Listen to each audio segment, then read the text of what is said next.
सोचिए, एक ऐसी दुनिया जो सिर्फ एक चीज पर चलती है। ये कहानी है तेल की, एक ऐसे तरल की जिसने हमारी आज की दुनिया को वो शक्ल दी है जिसमें हम रहते हैं। चलिए इस जबरदस्त सफर की गहराई में उतरते हैं। एक बैरल तेल में कितनी ताकत होती है?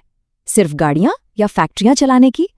नहीं, इसकी असली ताकत तो कहीं और ही छिपी है, जियोपॉलिटिक्स में।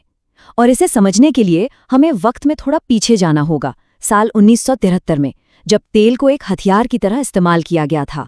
तो कहानी शुरू होती है अक्टूबर 1973 से। उस वक्त अरब इजराइल युद्ध छिड़ा हुआ था और इसी जंग के जवाब में तेल पैदा करने वाले अरब देशों ने एक ऐसा कदम उठाया जिसने पूरी दुनिया में हड़कंप मचा दिया।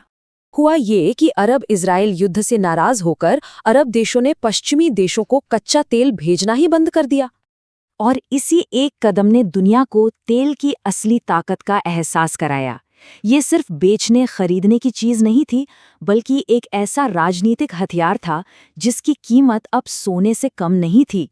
तो सवाल ये है कि ये चिपचिपा सा काला तरल आखिर इतना ताकतवर बना कैसे? चलिए इसकी पूरी कहानी को समझते हैं इन 6 हिस्सों में। तो चलिए सबसे पहले बात करते हैं 1973 के उस दिन की, जिसने सब कुछ बदल दिया।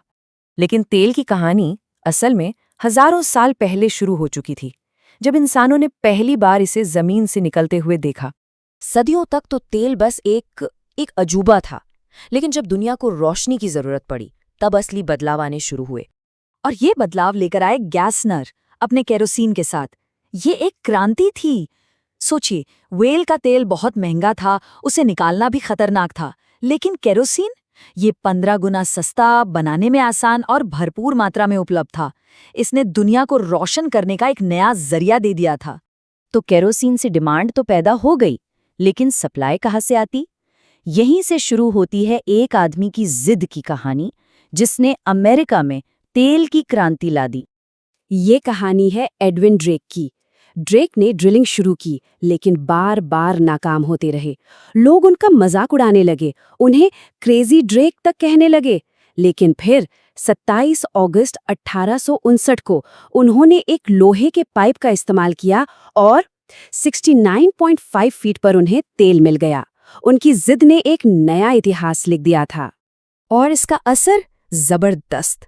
ड्रेक की खोज के सिर्फ 4 साल के अंदर 1862 तक पेंसिल्वेनिया हर साल 30 लाख बैरल तेल निकाल रहा था। अब अमेरिका की इस कामयाबी ने पूरी दुनिया में तेल की खोज की एक होड़ सी लगा दी। और अब कहानी का रुख होता है मिडिल ईस्ट की तरफ। फारस यानी आज के ईरान में ब्रिटिश भूवैज्ञानिकों को 10 साल की मशक्कत के बाद 1908 में तेल मिला। एक कंपनी बनी, एंग्लो पर्शियन ऑयल कंपनी। लेकिन इसका ज्यादातर फायदा ब्रिटिश सरकार को ही जा रहा था। जब ईरान को लगा कि उनका शोषण हो रहा है, तो 1951 में उन्होंने अपनी पूरी तेल इंडस्ट्री का राष्ट्रीयकरण कर दिया। और यहीं से एक बड़ा अंतर्राष्ट्रीय विवाद खड़ा हो गया। उधर सऊदी अरब में तस्वीर बिल्कुल अलग थी। 1938 में अमेरिकी कंपनी अरामको ने वहां तेल खोजा, और इस एक खोज ने उस देश को पूरी तरह से बदल कर रख दिया।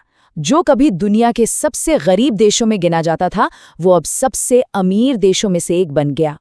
अब जब इतनी सारे देश तेल निकालने लगे, तो जाहिर है कंपटीशन भी बहुत बढ़ गया। और ये कंपटीशन इतना बढ़ गया कि तेल की कीमत को ही खतरा पैदा हो गया।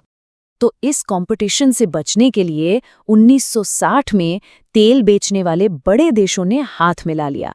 वेनेजुएला, सऊदी अरब, कुवैत, इराक और ईरान, इन्होंने मिलकर एक संगठन बनाया, ओपेक। इसका सीधा सा मकसद था आपस में मिलकर नीतियां बनाना और तेल की कीमतों को कंट्रोल करना। और ओपेक की ताकत का सबसे बड़ा सबूत मिला 1973 में। जरा देखिए, प्रतिबंध लगने से ठीक पहले तेल की कीमत थी करीब $3 प्रति बैरल, और प्रतिबंध के बाद सीधा $12।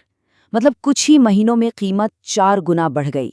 तो इस तरह तेल एक ग्लोबल कमोडिटी बन गया। इसने दुनिया को तरक्की तो बहुत दी, लेकिन अपने साथ कई मुश्किलें और गंभीर नतीजे भी लेकर आया। और इसकी अस्थिरता का अंदाजा इस बात से लगाइए कि अप्रैल 2020 में इतिहास में पहली बार एक बैरल तेल की कीमत 0 से भी नीचे चली गई। $-37.63। ऐसा इसलिए हुआ क्योंकि कोविड महामारी की वजह से डिमांड एकदम खत्म हो गई थी और बाजार में तेल की बाढ़ आ गई थी। और आर्थिक उतार चढ़ाव के अलावा तेल का एक स्याह पहलू भी है जिसे हम नज़रअंदाज नहीं कर सकते। रिफाइनरियों से होने वाला प्रदूषण, पाइपलाइन लीक से जहरीला होता पानी, तेल निकालने के लिए कटते जंगल और सबसे बड़ा क्लाइमेट चेंज, जिसके लिए जीवाश्म ईंधन का जलना एक बड़ी वजह है। तो ये तो साफ है कि तेल ने हमारी आज की दुनिया बनाई है, लेकिन सवाल ये है कि आने वाली दुनिया किस चीज से बनेगी। ये एक ऐसा सवाल है जिसका जवाब आज हम सब मिलकर ढूंढ रहे हैं, जब हम क्लीन एनर्जी और नई टेक्नोलॉजी की तरफ बढ़ रहे हैं।